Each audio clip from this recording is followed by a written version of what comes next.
Hello friends, welcome to Kannan Info Tamil. நம்ம இன்னைக்கு என்ன டாபிக் பார்க்க போறோம் அப்படின்னா சுதந்திர இந்தியாவின் இரண்டாவது பிரதமரான திரு லால் பகதூர் சாஸ்திரி அவர்களுடைய மரணத்திலையும் இந்தியாவின் மிக முக்கியமான அணு விஞ்ஞானியான ஹோமி பாபா அவர்களுடைய மரணத்திலையும் இன்று வரைக்கும் பல சந்தேகங்கள் இருக்கு. இந்த இருவருடைய மரணத்திலையும் ஒரு வல்லாதிக்க நாட்டின் சதித்திட்டம் இருக்கு அப்படின்னு பலரால் குற்றம் சுமத்தப்பட்டு வந்தது. இதைத் தொடர்ந்து பல இந்திய அரசாங்கங்கள் இந்த இருவரின் மரணம் குறித்து குழுக்கள் அமைத்து இன்வெஸ்டிகேட் பண்ணிருக்காங்க.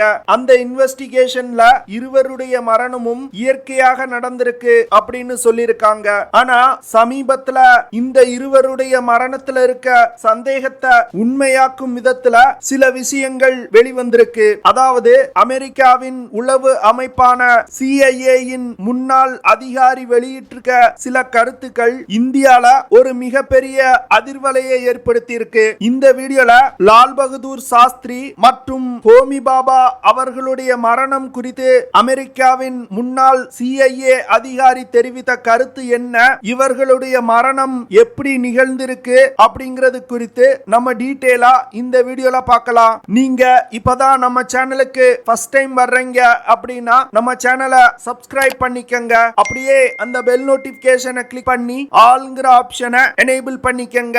1960களில் ரஷ்யாவிற்கும் அமெரிக்காவுக்கும் இடையே கடுமையான பனிப்போர் நிலவி வந்தது. இந்தியா 1962ல நடந்த சீனாவுடனான யுத்தத்துல தோல்வி அடைஞ்சிருந்தாங்க. அதை தொடர்ந்து 1965ல பாகிஸ்தானுடன் ஒரு யுத்தத்துல ஈடுபட்டாங்க. இந்த யுத்தத்துல இந்தியா ஒரு மிகப்பெரிய வெற்றி அடைஞ்சிருந்துச்சு. இந்தியா மற்றும் பாகிஸ்தானுக்கு இடையிலான யுத்தத்தை முடிவுக்கு கொண்டு வருவதற்கு ரஷ்யாவின் டாஸ்கண்ட் நகரத்தில் வைத்து பேச்சுவார்த்தை நடத்தப்பட்டது. இந்த பேச்சுவார்த்தையில் பங்கேற்பதற்காக இந்தியாவின் பிரதமர் திரு லால் பகதூர் சாஸ்திரி அவர்கள் ரஷ்யாவிற்கு சென்றிருந்தார். இதைத் தொடர்ந்து இந்தியா மற்றும் பாகிஸ்தானுக்கு இடையிலான பேச்சுவார்த்தைகள் முடிந்து டாஸ்கண்ட் ஒப்பந்தம் கையெழுத்திடப்பட்ட அடுத்த நாள் ரஷ்யாவில் வைத்து இந்தியாவின் பிரதமர் திரு லால் பகதூர் சாஸ்திரி அவர்கள் மரணமடைந்தார். லால் பகதூர் சாஸ்திரி அவர்களுடைய மரணம் பலருக்கு அதிர்ச்சியையும் சந்தேகத்தையும் ஏற்படுத்தியது. இந்தியாவுக்கு கொண்டு வரப்பட்ட லால் பகதூர் சாஸ்திரி அவர்களுடைய உடல் நீல நிறத்தில் இருந்தது பலருக்கு அதிர்ச்சியை ஏற்படுத்தியது. இப்ப நம்ம பேசிட்டு இருக்க டாபிக் தொடர்பா சில விஷயங்களை தேடி படிச்சிட்டு இருக்கும் பொழுது குக்கு எஃப்எம்ல ரா அப்படிங்கிற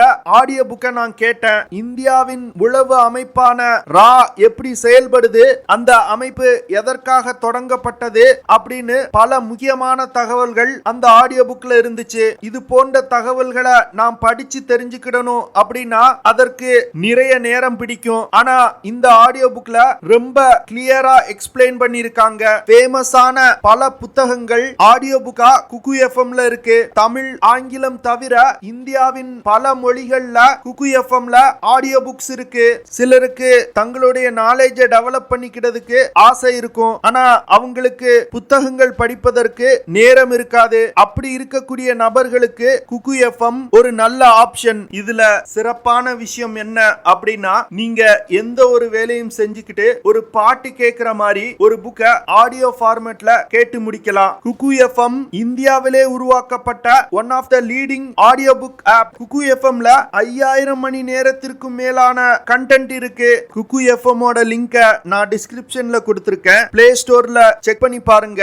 இதுக்கு 4.5க்கு மேல ரேட்டிங் இருக்கு. ஒரு புக்கை நீங்க வாங்கி படிக்கணும் அப்படின்னா குறைஞ்சது 300ல இருந்து 500 ரூபாய் வரைக்கும் செலவாகும். ஆனா குக்கு எஃப்எம் ஓட ஒரு வருட சப்ஸ்கிரிப்ஷனே வெறும் 399 ரூபாய் தான். 399 ரூபாய்க்கு எக்கச்சக்கமான பிரபலமான புக்ஸோட ஆடியோ புக்ஸ் மற்றும் சமரிஸ கொடுக்கறாங்க.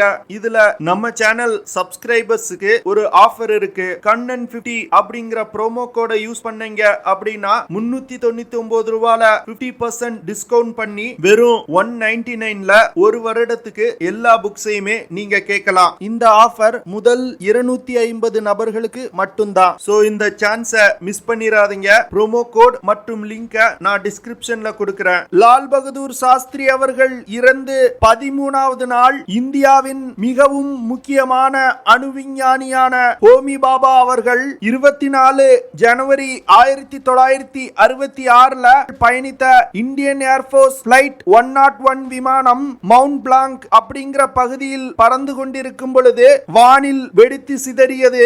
இவருடைய மரணத்திலையும் ஒரு வல்லாதிக்க நாட்டின் சதி இருப்பதாக பலரால் சொல்லப்பட்டு வந்தது. ஹோமி பாபா மற்றும் லால் பகதூர் சாஸ்திரி அவர்களுடைய மரணத்துல என்ன விஷயம் ஒத்து போகுது அப்படின்னா, ஒரு வல்லாதிக்க நாட்டின் சதி. பலரால் சந்தேகிக்கப்பட்டு வந்த இந்த விஷயம் இப்போ உண்மையா இருக்கு. அதாவது கிராகரி டக்ளஸ் அப்படிங்கிறவர் கான்வர்சேஷன் வித் a crow அப்படிங்கிற ஒரு புத்தகத்தை எழுதியிருக்காரு. இந்த புத்தகத்துல கிராகரி டக்ளஸ் அமெரிக்காவின் முன்னாள் CIA உளவு அமைப்பின் டைரக்டரான ராபர்ட் கிரௌலி அவர்களை பேட்டி எடுத்திருந்தாரு.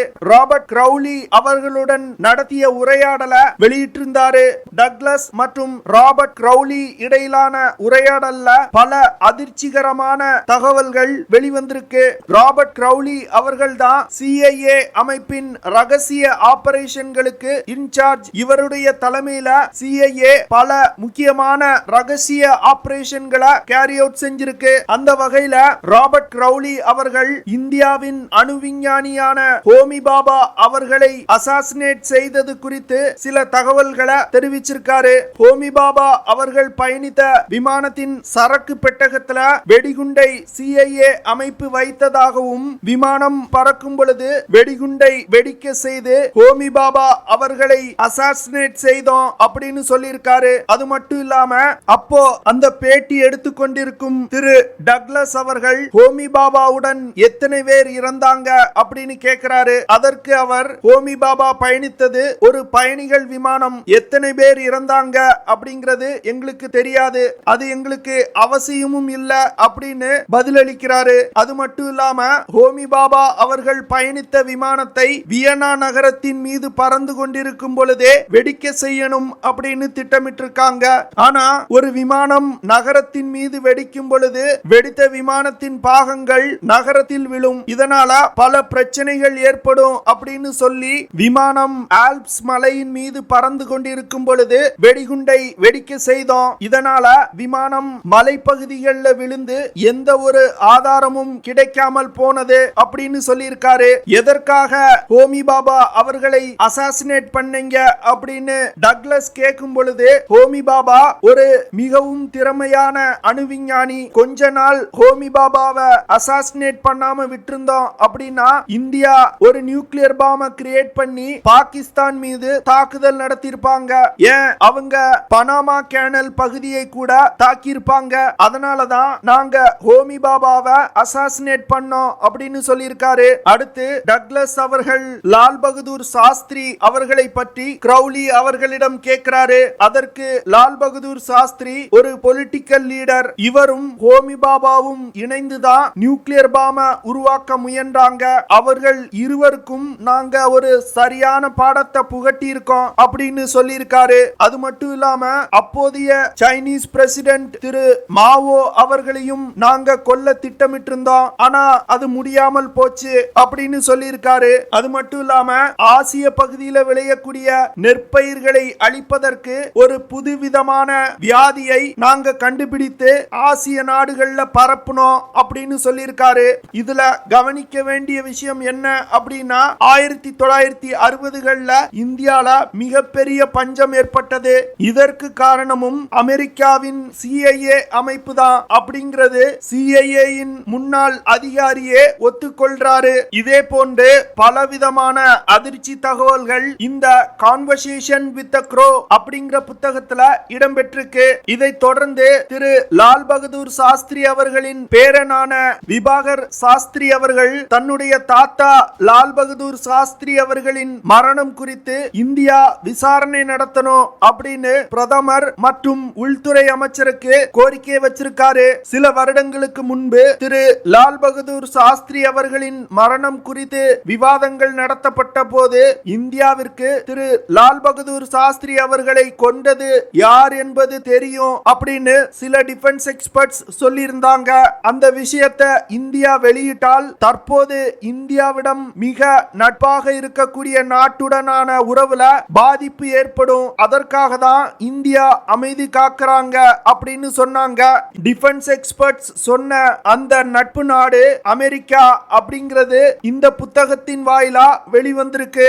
லால் பகதூர் சாஸ்திரி அவர்களின் மரணத்திற்கு பிறகு 1968 ரா அப்படிங்கிற உளவு அமைப்பு தொடங்கப்படுது. இந்த உளவு அமைப்பு எதற்காக தொடங்கப்பட்டுச்சு அப்படின்னா, திரு சாஸ்திரி அவர்களின் மரணத்தின் போது இந்தியாவின் அப்போதைய உளவு அமைப்பான இன்டெலிஜென்ஸ் பீரோ சரியாக செயல்படல அப்படின்னு சொல்லி வெளிநாடுகள்ல உளவு பார்ப்பதற்கு ரா அமைப்பை இந்தியா தொடங்கினாங்க. இந்த அமைப்பின் முக்கிய நோக்கம் இந்தியாவுக்கு எதிராக செயல்படும் நாடுகளை கண்காணிப்பது மற்றும் இந்தியாவின் நட்பு நாடுகளை இந்தியாவின் கட்டுப்பாட்டில் வைப்பது போன்ற பல வேலைகளை ரா உளவு அமைப்பு மேற்கொள்றாங்க. ரா அமைப்பு தான் இந்தியாவுடைய நியூக்ளியர் புரோகிராமுக்கும் பாதுகாப்பு வழங்குறாங்க. திரு லால் பகதூர் சாஸ்திரி அவர்கள் மற்றும் ஹோமி பாபாவை CIA அசாசினேட் செய்யாம இருந்திருந்தா இந்தியா நியூக்ளியர் பாம 1960களிலே உருவாக்கி இருப்பாங்க.